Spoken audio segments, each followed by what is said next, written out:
Welcome to Priya Thakur tutorials. आज की video का टॉपिक है evolution of photosynthetic apparatus. So जब भी हम फोटोसिंथेटिक अपरेटस की बात करते हैं बेसिकली हम क्लोरोप्लास्ट की ही बात करेंगे। इस वीडियो में हम डिस्कस करेंगे कि जो क्लोरोप्लास्ट है उसकी किस तरह से इवोल्यूशन हुई है, किस तरह से जो क्लोरोप्लास्ट है उसका ओरिजिन हुआ है। सबसे पहले हम हिस्टोरिकल बैकग्राउंड की बात करते हैं। फर्स्ट ऑफ ऑल साइंटिस्ट थे Aristotle. He gives the relationship between the appearance of green colour and light. जो अरिस्टोटल साइंटिस्ट थे उन्होंने एक रिलेशनशिप बताया था कि किस तरह से जो लाइट है उसकी प्रेजेंस में ग्रीन कलर की अपीयरेंस होती है। देन उसके बाद स्टेफेनियल्स साइंटिस्ट थे। He recognise the importance of green leaves to the plants. He thought that they absorb some nourishment from the air. जो स्टेफेनियल्स थे उन्होंने ग्रीन लीव्स की प्लांट में क्या इंपॉर्टेंस है उस चीज़ को रिकॉग्नाइज किया। देन उन्होंने ये बोला कि जो ग्रीन लीव्स होते हैं प्लांट में वो नरिशमेंट एब्जॉर्ब करते हैं एयर से। देन उसके बाद जोसेफ प्रिस्ले साइंटिस्ट थे। उन्होंने 1770 में ही said that there is role of air in growth of animals and plants. उन्होंने क्या बोला कि जो एयर है उसका भी एक मेजर रोल होता है प्लांट्स और एनिमल्स की ग्रोथ में। देन उसके बाद जैन इंजनहाउस नाम के एक साइंटिस्ट थे जिन्होंने क्या बताया कि जो सनलाइट है वो इसेंशियल है प्लांट्स के लिए। उन्होंने एक छोटा सा एक्सपेरिमेंट परफॉर्म किया था। उन्होंने क्या किया, he placed submerged plants in sunlight and then in the shade. उन्होंने सबमर्ज्ड प्लांट्स को पहले सनलाइट में प्लेस किया, देन उसके बाद उन्होंने उनको शेड में रखा। He noticed that small bubbles were produced by the plants when they were in the sunlight and when they were transferred to the shade bubbles were no longer produced by these plants. ठीक है, उन्होंने क्या किया, जब plants जो थे वो sunlight में रखे थे उस टाइम पे जो प्लांट्स थे वो स्मॉल बबल्स प्रोड्यूस कर रहे थे, और जैसे ही उनको उन्होंने शेड में ट्रांसफ़र किया उस टाइम पे जो वो बबल्स थे वो प्रोड्यूस होना बंद हो गए। इस चीज़ से उन्होंने क्या कंक्लूड किया, he later concluded that plants use light to produce oxygen. तो उन्होंने ये कंक्लूड किया कि जो प्लांट्स है वो लाइट को यूज करते हैं ऑक्सीजन को प्रोड्यूस करने के लिए। He discovered the process of photosynthesis by which green plants in sunlight absorb CO2 and release oxygen. इसके बाद उन्होंने फोटोसिंथेसिस के प्रोसेस को डिस्कवर किया जिससे जो ग्रीन प्लांट्स हैं वो सनलाइट में एब्जॉर्ब करते हैं कार्बन डाइऑक्साइड को और रिलीज करते हैं ऑक्सीजन को। उन्होंने इस प्रोसेस को उसके बाद जो है वो डिस्कवर किया। देन उसके बाद एक और साइंटिस्ट थे वॉन सेकिस। इन्होंने 1854 में ये प्रूव किया that only green part of plants glucose is formed which is stored in the form of starch। तो उन्होंने क्या बोला कि जो प्लांट्स का सिर्फ ग्रीन पार्ट होता है वहाँ पे ही सिर्फ ग्लूकोज जो है वो फॉर्म होती है which is stored in the form of starch, और वो जो है वो स्टार्च की फॉर्म में स्टोर्ड होती है। ये था क्या हिस्टोरिकल बैकग्राउंड था for the origin of photosynthetic apparatus. अब फोटोसिंथेसिस की यहाँ पे डिस्कवरी हो गई है। अब देखते हैं evolution of photosynthetic apparatus। From the detailed study of different types of photosynthetic apparatus found among the various groups of autotrophic plants. अब देखो, जब डिटेल्ड स्टडी की थी different type of photosynthetic apparatus, क्योंकि उस टाइम पे ये चीज़ श्योर नहीं थी कि फोटोसिंथेटिक apparatus एक्चुअल में कौन सा है। ठीक है, डिफरेंट प्लांट्स के ऊपर डिफरेंट स्टडीज़ हो रही थी उस टाइम पे। From the detailed study of different types of photosynthetic apparatus found among the various groups of autotrophic plants, it is believed that the simplest type of photosynthetic apparatus are observed in prokaryotic cells। ये चीज़ उस time पे जो है वो believe हो गई थी कि जो simplest type of photosynthetic apparatus है वो कहाँ पे ऑब्जर्व किया गया है, प्रोकैरियोटिक सेल्स में ऑब्जर्व किया गया है। For example in bacteria and blue green algae. ठीक है, such as in bacteria and blue green algae.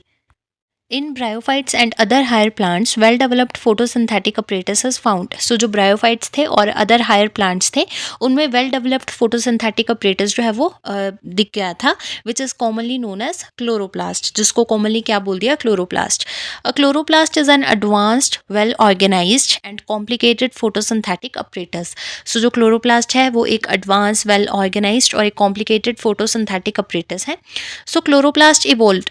अब अगर हम ब्रीफ में देखें कि जो क्लोरोप्लास्ट है वो कैसे इवोल्व हुआ, क्या था, क्लोरोप्लास्ट इवोल्व्ड फ्रॉम द साइनोबैक्टीरिया। ठीक है, साइनोबैक्टीरिया से जो है वो क्लोरोप्लास्ट इवोल्व हुआ है थ्रू अ प्रोसेस ऑफ एंडोसिम्बायोसिस।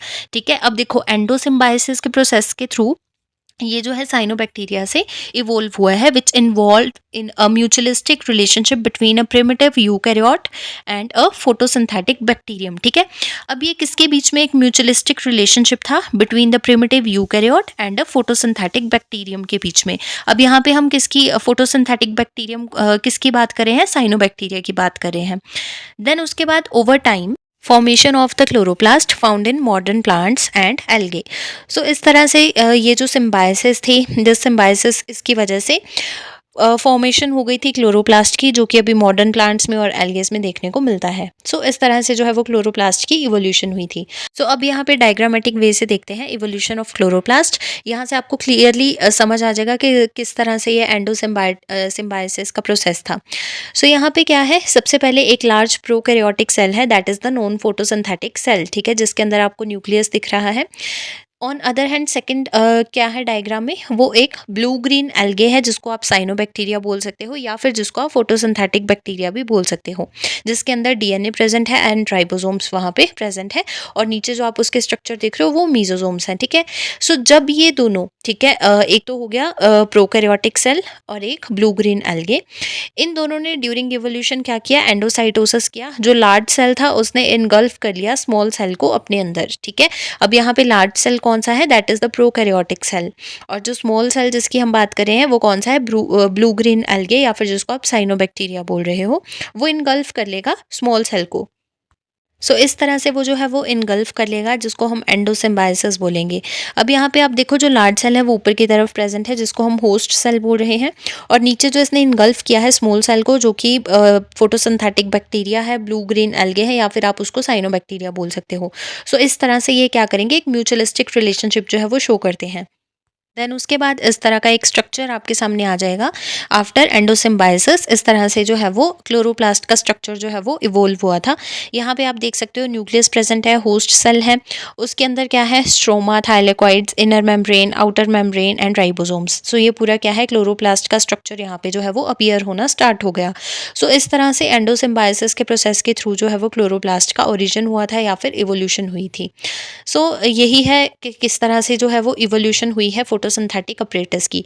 अब हम डिटेल में बात करेंगे क्लोरोप्लास्ट की, उसका क्या क्या उसके फंक्शंस हैं, उसके स्ट्रक्चरल कैरेक्टरिस्टिक्स क्या क्या हैं।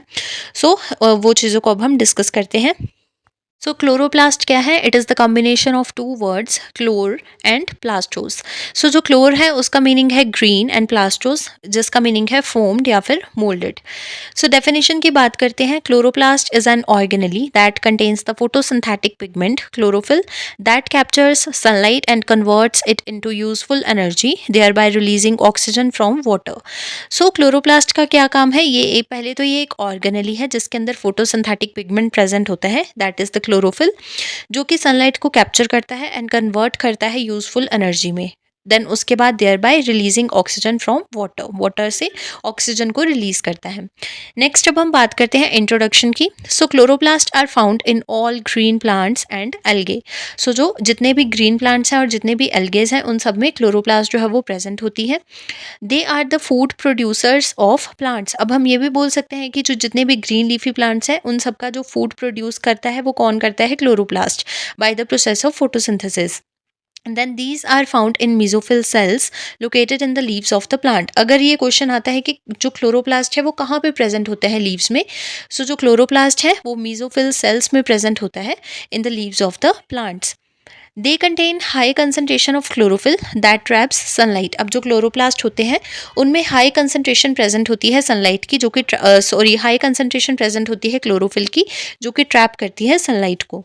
This cell organelle is not present in animal cell. अब ये जो ऑर्गेनली है ये एनिमल सेल्स में कम्प्लीटली एब्सेंट होती है, क्योंकि वहाँ पे कोई फोटोसिंथेसिस भी नहीं हो रही है। It has its own extra nuclear DNA, ठीक है, इसके पास इसका अपना एक्स्ट्रा न्यूक्लियर डीएनए है, and therefore are semi autonomous. ठीक है, कैसे होते हैं, सेमी ऑटोनोमस होते हैं like mitochondria. These are a type of plastid, a round, oval or a disc-shaped body that is involved in the synthesis and storage of the foodstuffs। So ये ऐसे plastid है जिनकी जो राउंड भी है, Oval है या फिर डिस्क शेप की बॉडी हो सकती है, और ये फूड स्टफ्स की स्टोरेज और सिंथेसिस में इन्वॉल्व होते हैं। Photosynthesis takes place within the thylakoid membrane of the chloroplast. अब जो क्लोरोप्लास्ट की थाइलेकॉइड मेम्ब्रेन होती है उसमें जो है वो फोटोसिंथेसिस का प्रोसेस होता है। अब हम देखते हैं स्ट्रक्चर ऑफ क्लोरोप्लास्ट। तो स्ट्रक्चर क्लोरोप्लास्ट का इस तरह से होगा, यहाँ पे डायग्राम मेंशन है, एग्जाम में भी आप ये डायग्राम जो है वो बना सकते हो। सो क्लोरोप्लास्ट के स्ट्रक्चर में क्या है, पूरा जो बीच में जैसे हम साइटोप्लाज्म की जगह पे उसको हम क्या बोल देते हैं, स्ट्रोमा, जिसके अंदर सारे ये जो चीज़ें हैं, राइबोसोम, ग्रेना, देन उसके बाद lipid droplet, starch grain, thylakoids, ये सारे एम्बेडेड होते हैं स्ट्रोमा के अंदर। बाकी आप यहाँ पे जो लेबलिंग की है डायग्राम की, यहाँ से देख सकते हो, लैमिला है, यहाँ पे थाइलाकॉइड्स है, स्टार्च ग्रेन्स है, सेम एज इट इज़ आप डायग्राम जो है वो एग्जाम में मेंशन कर सकते हो। बाकी अगर हम स्ट्रक्चरल डिटेल्स की बात करें, सो जो साइज़ होता है क्लोरोप्लास्ट का वो 4 to 6 माइक्रोमीटर होता है in diameter and 1 to 3 micrometres in thickness. They are double membrane organelle with the presence of outer and inner and intermembrane space. ठीक है, these are two distinct regions present inside the chloroplast known as grana and stroma. ठीक है, दो regions present होते हैं, distinct regions inside the chloroplast, जिनको हम grana और स्ट्रोमा बोलते हैं। अब यहाँ पे सबसे पहले देखते हैं ग्रेना क्या है। These are made up of stacks and disc shaped structures known as thylakoids और लैमिले। ठीक है, ये इनका एक पूरा स्टैक बना होता है और ये डिस्क शेप के स्ट्रक्चर्स होते हैं, जिनको हम थाइलाकॉइड्स भी बोल सकते हैं या फिर लैमिले भी बोल सकते हैं। The grana of the chloroplast consist of a chlorophyll pigments and are the functional units of chloroplast. अब यहाँ पे जो ग्रेना है वो जो ग्रेना होता है क्लोरोप्लास्ट में, वो कंसिस्ट होता है क्लोरोफिल पिगमेंट्स। ठीक है, उसके अंदर क्लोरोफिल पिगमेंट्स प्रेजेंट होते हैं और जो chloroplast sorry and are the functional units of chloroplast. अब हम ये भी बोल सकते हैं कि जो ग्रेना है वो क्लोरोप्लास्ट का फंक्शनल यूनिट होता है। सेकंड देखते हैं स्ट्रोमा क्या है। Stroma is the homogeneous matrix which contains grana and is similar to the cytoplasm in cells in which all the organelles are embedded. अब क्लोरोप्लास्ट के अंदर जितनी भी ऑर्गेनेलीज हैं वो सारी किसके अंदर एम्बेडेड होती है, स्ट्रोमा के अंदर एम्बेडेड होती है। स्ट्रोमा एक होमोजेनियस मैट्रिक्स है, ठीक है, विच कंटेन्स ग्रेना, जिसके अंदर ग्रेना भी एम्बेडेड होगा and is similar to cytoplasm. जैसे नॉर्मली सेल्स के अंदर साइटोप्लाज्म प्रेजेंट होता है, सेम वैसे यहाँ पे स्ट्रोमा है। सो नेक्स्ट अब हम देखते हैं chloroplast structure consist of the following parts. Chloroplast के स्ट्रक्चर में क्या क्या पार्ट्स प्रेजेंट होते हैं। सो सबसे पहले है membrane envelope. It comprises inner and outer lipid bilayer membranes. The inner membrane separates the stroma from the inner membrane space. ठीक है, इंटर मेम्ब्रेन स्पेस। अब यहाँ पे मेम्ब्रेन इन्वेलप प्रेजेंट होता है जो कि inner and outer lipid bilayer membranes को कॉम्प्राइज करता है। द इनर मेम्ब्रेन जो है, जो अब देखो, जो इनर मेम्ब्रेन होगी वो सेपरेट करती है स्ट्रोमा को from the inter membrane spaces. Second आ जाएगा यहाँ पे inter membrane space, the space between the inner and outer membrane. Inter membrane space नाम से ही क्लियर हो रहा है, जो कि टू मेम्ब्रेन्स के बीच में जो स्पेस होगा। थर्ड आ जाएगा थाइलाकॉइड सिस्टम, जिसके अंदर क्या होगा, लैमिले। ठीक है, थाइलाकॉइड सिस्टम में लैमिले की बात करेंगे। The system is suspended in the stroma. ठीक है, ये जो सिस्टम है ये स्ट्रोमा में एम्बेडेड होगा। It is collection of membranous sacs called thylakoid और लैमिले। ठीक है, कलेक्शन होगी किसकी, मेम्ब्रेनस सैक्स की होगी, जिसको हम थाइलाकॉइड बोलते हैं और लैमिले भी बोल सकते हैं। The green coloured pigment called chlorophyll are found in the thylakoid membranes. अब ये चीज़ें बहुत इंपॉर्टेंट है कि जो क्लोरोफिल है वो क्लोरोप्लास्ट के अंदर भी कहाँ पे प्रेजेंट होती है। ठीक है, सो वो क्लोरोप्लास्ट के अंदर कहाँ प्रेजेंट होती है, the green colored pigment called chlorophyll are found in the thylakoid membranes. The thylakoids are arranged in stalks known as grana. ठीक है, अब यहाँ पे grana क्या है, उनका पूरे स्टैक को जब हम बोलेंगे तो वो grana हो जाएगा and each granum contains around 10 to 20 thylakoids. अब जब 10 से 20 थाइलाकॉइड्स मिलके स्टॉक लाइक स्ट्रक्चर बना देंगे, स्टैक लाइक, उसको हम क्या बोल देंगे, ग्रेना। ठीक है, देन उसके बाद आता है स्ट्रोमा। अगेन जैसे सेल्स में साइटोप्लाज्म होता है, सेम वही काम यहाँ पे स्ट्रोमा का है। स्ट्रोमा क्या है, it is watery transparent colourless aqueous protein rich fluid. ठीक है, कैसा होगा ये, प्रोटीन रिच फ्लूइड होता है, present with in the inner membrane of the chloroplast, present surrounding the grana. मतलब जितनी भी ऑर्गेनेलीज होंगी वो सारी इसके अंदर एम्बेडेड होती है क्लोरोप्लास्ट में, और ये वाटरी होगा, कलरलेस होगा, ट्रांसपेरेंट होगा, एक्वस प्रोटीन रिच फ्लूइड होगा। ठीक है, देन उसके बाद आता है grana.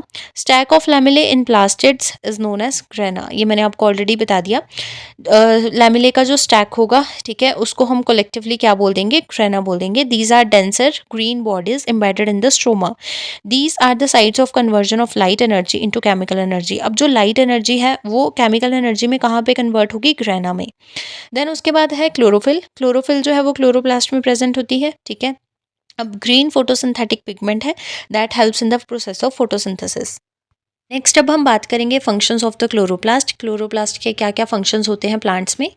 So the first one is the most important function of the chloroplast is to synthesise food by the process of photosynthesis. एक बेसिक सा फंक्शन जो क्लोरोप्लास्ट का है वो क्या है कि फोटोसिंथेसिस के प्रोसेस से प्लांट्स के लिए फूड सिंथेसाइज करता है। सेकेंड आ जाएगा it absorbs light energy and convert it into chemical energy. ये मैंने आपको बताया कि जो क्लोरोप्लास्ट है वो लाइट एनर्जी को एब्जॉर्ब करके उसको कन्वर्ट करता है केमिकल एनर्जी में।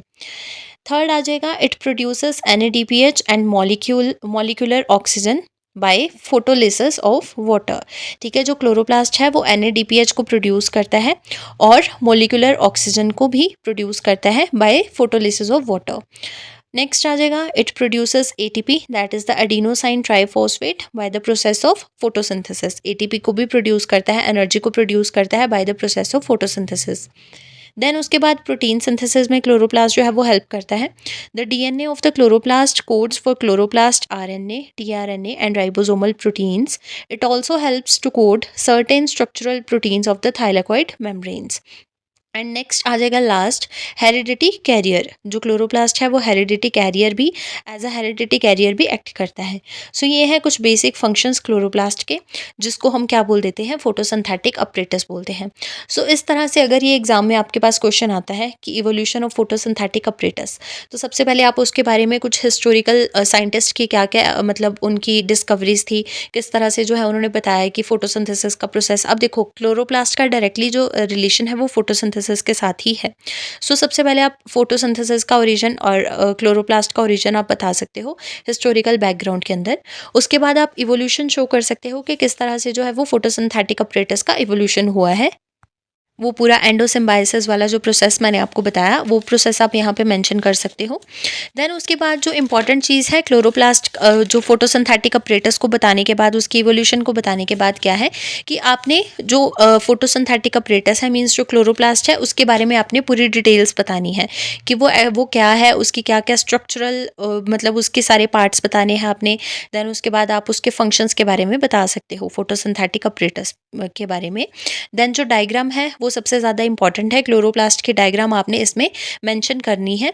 और आप जो साइकिल मैंने आपको बताया था कि इवोल्यूशन ऑफ क्लोरोप्लास्ट का जो मैंने आपको बताया था, एक प्रोकैरियोटिक सेल और एक जो ब्लू ग्रीन एल्गे साइनोबैक्टीरिया था, उसने उसको किस तरह से इनगल्फ किया, तो वो एक छोटा सा आप साइकिल भी यहाँ पे बना के दिखा सकते हो।